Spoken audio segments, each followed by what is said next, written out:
17 paper solution. Okay, तो start करते हैं। इस पार्ट के अंदर हम नेक्स्ट 25 क्वेश्चंस को डिस्कस करेंगे।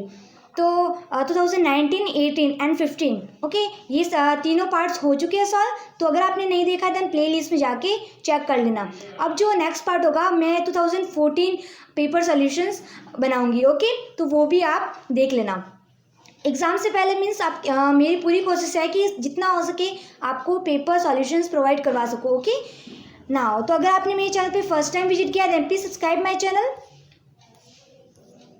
Question number 76, which cell is not found in island of Langerhans. तो यहाँ पे जो कौन सी सेल है, ये जो आपका दे रखा है that is the island of Langerhans. ये क्या होता है कि आपने पैंक्रियाज देखा होगा, है ना, पैंक्रियाज के बारे में पढ़ा होगा। तो पैंक्रियाज के अंदर आपको पता है कि जो पैंक्रियाज होता है वो endocrine as well as exocrine दोनों ग्लैंड है। ओके, क्यों है? क्योंकि वो डाइजेस्टिव एंजाइम का सिक्रेशन भी करती है, साथ ही साथ हार्मोन का सिक्रेशन भी करती है। तो यहाँ पे जो हार्मोन्स का सिक्रेशन करती है तो उसके अंदर 3 सेल रिस्पॉन्सिबल होती है ना। तो यहाँ पे क्या दे रखा है? A cell, B cell, D cell and C cell. तो जो उसके अंदर जो सेल होती है that is the alpha cell होती है, वो ग्लूकागॉन का सिक्रेशन करती है, मीन्स बॉडी के अंदर ग्लूकोज के लेवल को इंक्रीज करती है। ओके, तो यहाँ पे अल्फा सेल मीन्स ए सेल। तो ये जो है कंसेप्ट, ये मीन्स क्लियर नहीं है कि जो ए सेल है उसको ही अल्फा सेल बोला है या फिर बी सेल को बीटा एंड डी को डेल्टा। मेरे हिसाब से यही चीज़ होगी यहाँ पे, है ना। अगर ऐसा नहीं है तो आप मुझे कमेंट में बता देना कि क्या है। ओके नाउ, तो ए सेल मीन्स अल्फा सेल्स तो ग्लूकागॉन का सिक्रेशन करती है, ग्लूकागॉन हार्मोन्स में बॉडी के अंदर ग्लूकोज के लेवल को इंक्रीज करती है। B cell is the beta cell. Okay, B cell is the beta cell जो इंसुलिन हार्मोन का सिक्रेशन करती है, मीन्स ग्लूकागॉन का जस्ट ऑपोजिट वर्क करती है, इसको इनिबिट करती है, ग्लूकोज के लेवल को कम करती है। Okay now, third cell is the D cell. D means delta cell. Okay, मैंने ऐसे आइडिया लगाया कि D means delta, A means alpha, ये होगा। इसके अलावा और कौन सा कंसेप्ट हो सकता है? Now, D cell is the delta cell. तो वो कौन सा हार्मोन सिक्रेट करती है? सोमेटोस्टेटिन। एंड इसका फंक्शन क्या होता है कि दोनों हार्मोन का इनिबिट करना। ओके नाउ, तो थर्ड सेल यहाँ पे क्या दे रही है? सी सेल। तो सी सेल मीन्स यहाँ पे कोई है ही नहीं। ओके, तो उसका कोई फंक्शन नहीं है, ना ऐसी कोई सेल है। सो ऑप्शन नंबर यहाँ पे क्या बोला गया है? Not found. तो यहाँ पे सी आपका होगा correct answer. Now question number 77, hypophysectomy is refer to removal of. तो यहाँ पे जो आपका हाइपोफाइसेक्टोमी है इसका मीन्स रिमूवल ऑफ, किसको रिमूव किया जाता है? तो ये चीज़ है, मैंने आपको पहले से बता रखा है ना, ये क्वेश्चन भी रिपीटेटिव है। तो यहाँ पे क्या होता है कि इसको रिमूव करते हैं हाइपोफाइसिस को। Okay, surgical remove of hypophysis means pituitary gland. So option number third देखो क्या दे रखा है? Pituitary gland. सो ऑप्शन नंबर थर्ड होता है आपका correct. Now, question number 78. The second set of organ to be activated pro-anterior posterior axis specification of Drosophila during early embryonic development. तो आपको मैंने बताया था कि ड्रोसोफिला के अंदर जो डेवलपमेंट है वो अच्छे से देख लेना। आई होप आपने देख लिया होगा। अगर आपने इसके बारे में अच्छे से पढ़ लिया होगा तो आपको पता होगा कि कौन कौन से जीन इसके अंदर इवॉल्व होते हैं ना। एक होता है जो एग की पोलैरिटी डिसाइड करता है, that is a parental gene. Second है आपका सेगमेंटल जीन, उसके अंदर भी बहुत सारे जीन होते हैं like gap gene, pair gene, segmental polarity gene. Okay, तो यहाँ पे जो आपका दे रखा है अर्ली एम्ब्रियोनिक डेवलपमेंट में anterior and posterior gene to be activated and pro-anterior and posterior axis, that is the pair rule gene. Okay, so option number second है आपका correct. Now question number 79. During gastrulation, the movement of ectodermal cell to cover the entire embryo is known as. तो यहाँ पे जब gastrulation process होता है तो उस टाइम में जो सेल होती है पूरे एम्ब्रियो को कवर कर देती है, that is the epiboly. Okay, so option number fourth है आपका correct. Now, question number 80. Fast block of polyspermy is accompanied by. तो यहाँ पे एक तो होता है अर्ली ब्लॉक ऑफ पॉलीस्पर्मी, एक होता है लेट ब्लॉक ऑफ पॉलीस्पर्मी। तो जो फास्ट मीन्स जो पहले अर्ली ब्लॉक ऑफ पॉलीस्पर्मी होता है वो क्या होता है कि सोडियम जो होता है अंदर से एंटर करते हैं, जिसकी वजह से जो मेम्ब्रेन की जो पोटेंशियल है वो चेंज हो जाती है। सो ऑप्शन, और वो क्या करता है, इससे क्या होता है कि जितने भी मीन्स एक स्पर्म एंटर हुआ तो सारे जो स्पर्म है उसको रोकता है। ओके, मीन्स पॉलीस्पर्मी को ब्लॉक करता है। सो ऑप्शन नंबर फर्स्ट है आपका करेक्ट। तो इसका भी मैंने आपको बोल रखा है कि जो फर्टिलाइजेशन वाला प्रोसेस है, ओके, कि क्या क्या स्टेप्स है इसके अंदर, कौन सा क्या चीज़ है, कॉर्टिकल रिएक्शन क्या है, एक्रोसोमल रिएक्शन क्या है ना, तो वो सब स्टेप वाइज वहाँ पे बता रखा है। तो आप फर्टिलाइजेशन वाला जो प्रोसेस है वो अच्छे से देख लेना। सो ऑप्शन नंबर फर्स्ट है आपका correct. Now question number 81, acrosomal vesicle in mature sperm is derived from. तो जो एक्रोसोमल वेसाइकल है वो आपको पता है कि जो स्पर्म का डायग्राम होता है, ओके, इस टाइप का होता है। नाउ तो इसकी जो हेड में जो एक्रोसोमल जिस केमिकल्स प्रेजेंट होते हैं, तो ये किसके डेराइव होते हैं, from the Golgi complex, okay. So option number second है आपका करेक्ट। ये क्वेश्चन बहुत एंट्रेंस एग्जाम में पूछा जाता है एंड बेसिक क्वेश्चन है, तो ध्यान रखना। ना question number 82, mammalian oocyte is. तो इस क्वेश्चन को भी मैंने आई थिंक 2015 के अंदर समझा रखा है कि अलेसितल क्या होता है, आइसोलेसितल, सेंट्रोलेसितल एंड टीलोलेसितल क्या होता है। अलेसितल मीन्स यॉक की जो अमाउंट है बहुत बहुत कम है या फिर है ही नहीं, okay.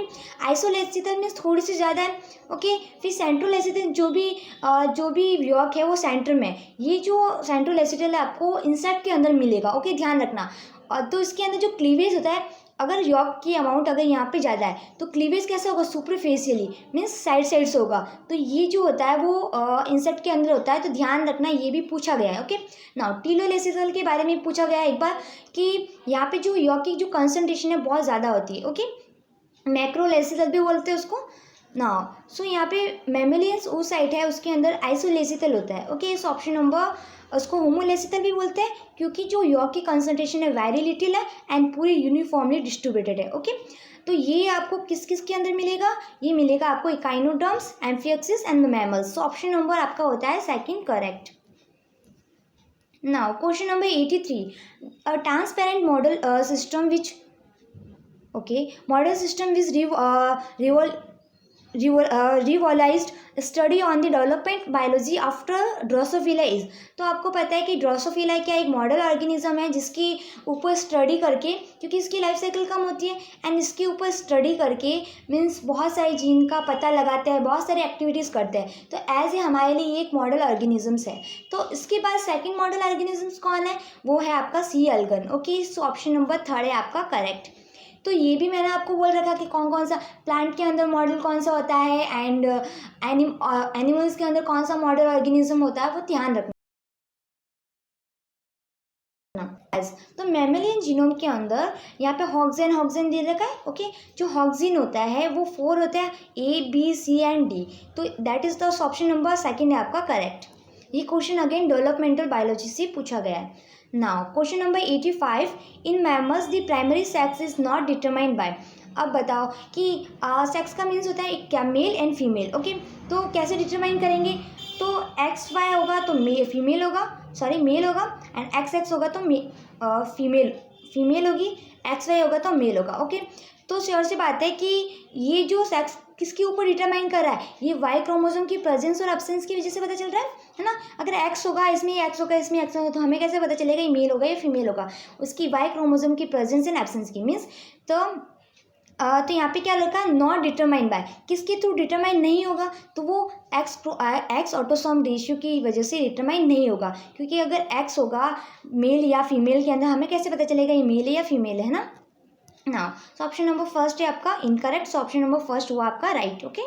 Now teratogens are, okay, teratogen, okay. तो ये क्या होता है कि इसकी मीन्स क्या होता है कि एक आप ऐसा समझो कि एक एक्सोजीनस एजेंट है, लाइक आपका मेटल हो सकता है या फिर कोई केमिकल्स हो सकता है या कुछ भी, या फिर ज़्यादा हीट भी हो सकती है। इससे क्या होता है, जो प्रेग्नेंट वुमेन होती है उसका जो फीटस है वो अगर उसका जो डेवलपमेंट में एबनॉर्मलिटीज़ आ जाती है ना, तो इस कंडीशन में इस एजेंट की वजह से जो फीटस का डेवलपमेंट है वो नॉर्मल वे में हो नहीं पाता है। तो ऑल ओवर चीज़ ये है कि जो बेबी बर्थ है, जो बर्थ है वो बर्थ डिफेक्ट है, ओके। तो फीटल के अंदर ये प्रॉब्लम क्रिएट करता है, तो ये एजेंट उसको मीन्स इन्फेक्ट करता है। तभी तो बोलते हैं प्रेग्नेंट वुमेन को बहुत चीज़ें ध्यान रखनी होती है, लाइक अगर ओके तो अल्कोहल कंजप्शंस भी हो सकता है ना। तो यहाँ पे वो एक्सोजीनस एजेंट कुछ भी हो सकता है, लाइक केमिकल भी हो सकता है या फिर मरकरी या फिर मेटल्स, जो भी है कोई भी हो सकता है, ओके, जो उसकी हेल्थ को, उसकी जो डेवलपमेंट पे इफेक्ट डालता हो, okay. Now so option number second है आपका correct. Now question number 87, the term एपीमॉर्फोसिस is use for. तो एपीमॉर्फोसिस ये टर्म किसके लिए यूज करते हैं? तो epimorphosis is the regeneration where the dedifferentiate of the adult structure following by the redifferentiated occur. Okay, इस ऑप्शन नंबर फर्स्ट है आपका करेक्ट। ये भी मैंने एक बार समझा रखा है, आपको पता है कि रीडिफरेंशिएट क्या होता है, डी डिफरेंशिएट क्या होता है। Now question number 88, bone and cartilage of our body is develop from. तो ये भी मैंने आपको चीज़ बता रखी है कि कौन सा ऑर्गन किससे डेवलप होता है, मीन्स कौन सी जर्म लेयर उसके लिए रिस्पॉन्सिबल होती है। लाइक वो मीजोडर्म है, एक्टोडर्म है, एंडोडर्म है। तो आप आई होप आपने एक लिस्ट बना ली होगी, उसके अंदर आपने सबका ऑर्गन की डेवलपमेंट आपको पता होगा। ओके, तो बोन एंड कार्टिलेज का क्या होता है? मेसोडर्मल। Okay, embryonic mesodermal. सो ऑप्शन नंबर सेकेंड है आपका correct. Now question number 89, the thickened ectoderm tissue in limb bud, okay, which stimulate and guide the mesodermal cell to form limb। Okay, तो ये चीज़ भी मैंने आपको बता रखा है, इसकी लैंग्वेज चेंज होके यहाँ पे आई है। तो आपको बताया था कि ये जो लिम्ब डेवलपमेंट होता है यहाँ पे ऐसे, लाइक ये मेसोडर्मल सेल है, मेसोडर्मल है। ओके, एंड उसकी जो ये एक्टोडर्म है यहाँ पे ऐसे बाहर से ऐसे रिज ऐसे निकलता है। ओके, इसको बोलते हैं एपिकल एक्टोडर्मल रिज। ओके, तो यही चीज़ है। सो ऑप्शन नंबर आपका है फोर्थ करेक्ट। ये जो है, ये जो क्वेश्चन है ये आपका लिम्ब डेवलपमेंट के बारे में, तो वो आप अच्छे से देख लेना, क्योंकि यहाँ पे नोट करने को मिला है कि ये क्वेश्चन 2 से 3 बार आ चुका है। ओके, तो इस टॉपिक को छोड़ना मत आप। Now question number 90, which one of the following so one way passes of in an ecosystem. तो आपने 10% एनर्जी लो देखा ही होगा, है ना। Means one way means unidirectional कोई चीज़ पास हो रही है, तो वो क्या होती है? फ्री एनर्जी होती है। सो ऑप्शन नंबर आपका होता है फर्स्ट करेक्ट। लाइक प्लांट है, सनलाइट यूज़ कर रहा है, ओके, फिर फोटोसिंथेसिस कर रहा है, फिर फोटोसिंथेसिस करके वो फूड बना रहा है, वो फूड हम यूटिलाइज कर रहे हैं, फिर हमें कोई और खा रहा है, ऐसे करके एनर्जी का फ्लो होना। ओके, तो वो फ्री एनर्जी होती है, one way passes in the ecosystem, that is option number 1। Now question number 91, the area of the heaviest use within the home range is known as।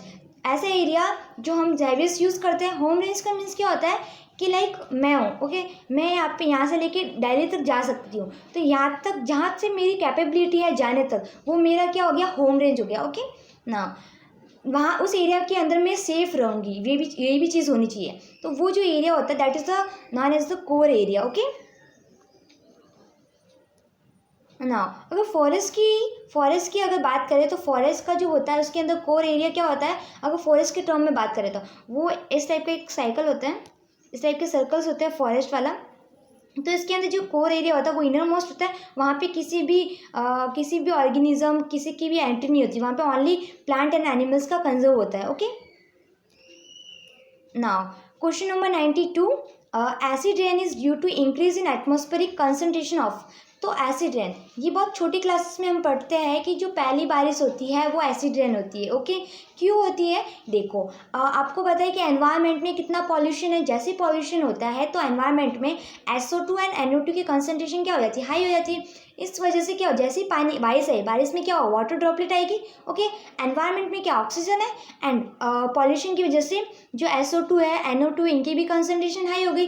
तो अब देखना, ये जो SO2 है वाटर एंड ऑक्सीजन की presence में react करेगा।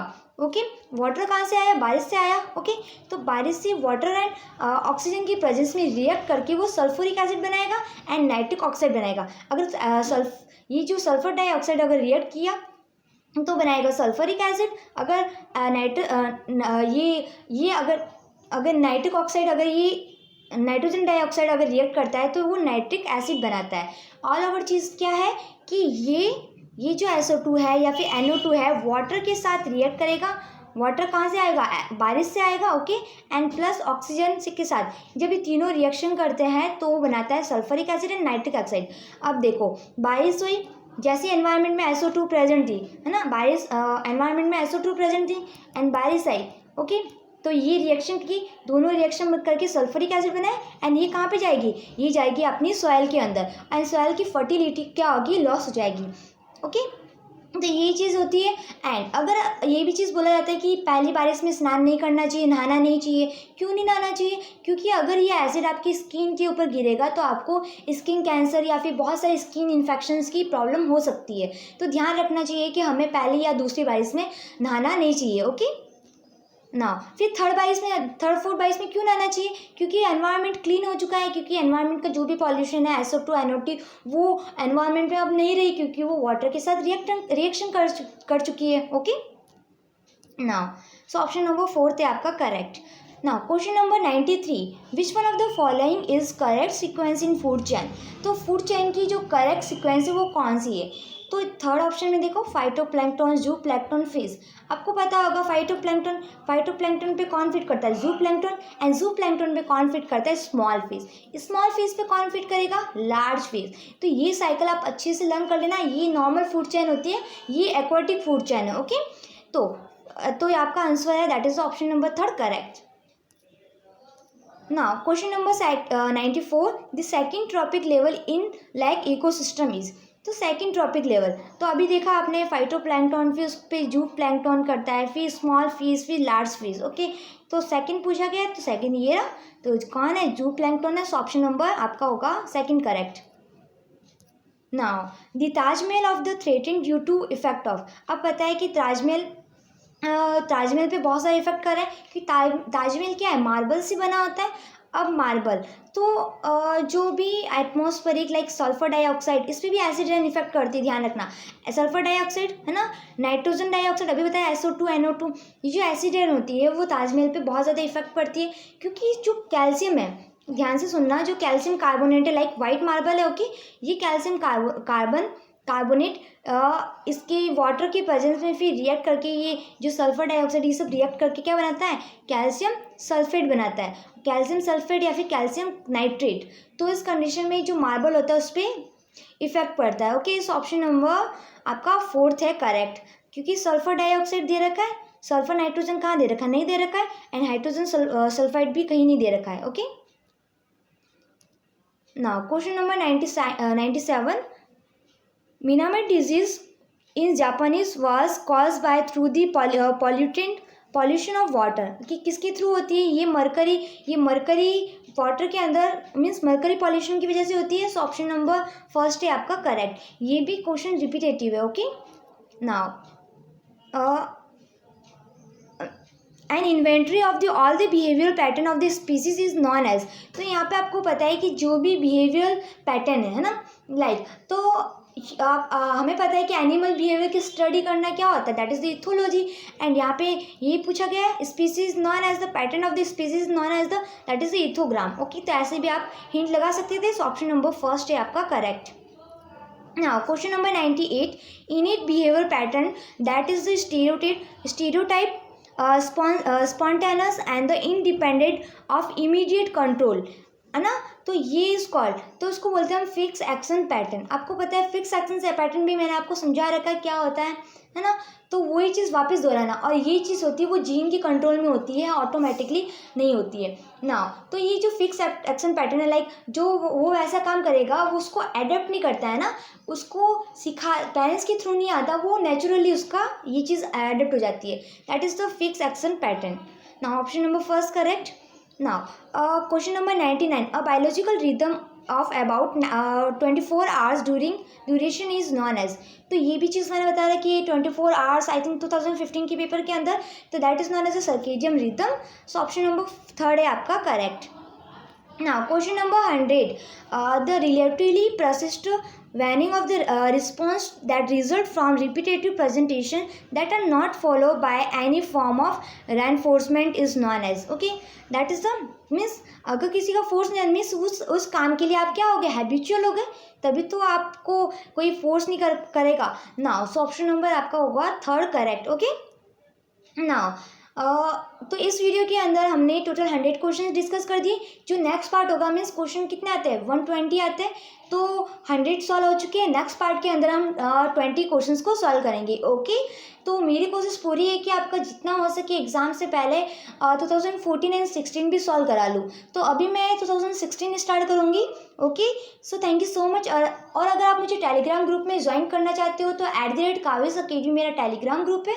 Okay, तो वहाँ पे आपको कोई भी रिक्वायरमेंट है स्टडी मटेरियल की तो आप मुझे वहाँ पे मैसेज कर देना ना। साथ ही साथ अगर वीडियो कैसी लगी या फिर कोई चीज़ समझ में नहीं आई देन आप मुझे कमेंट सेक्शन में कमेंट्स कर देना। Okay, so thank you so much for watching my video. Bye bye.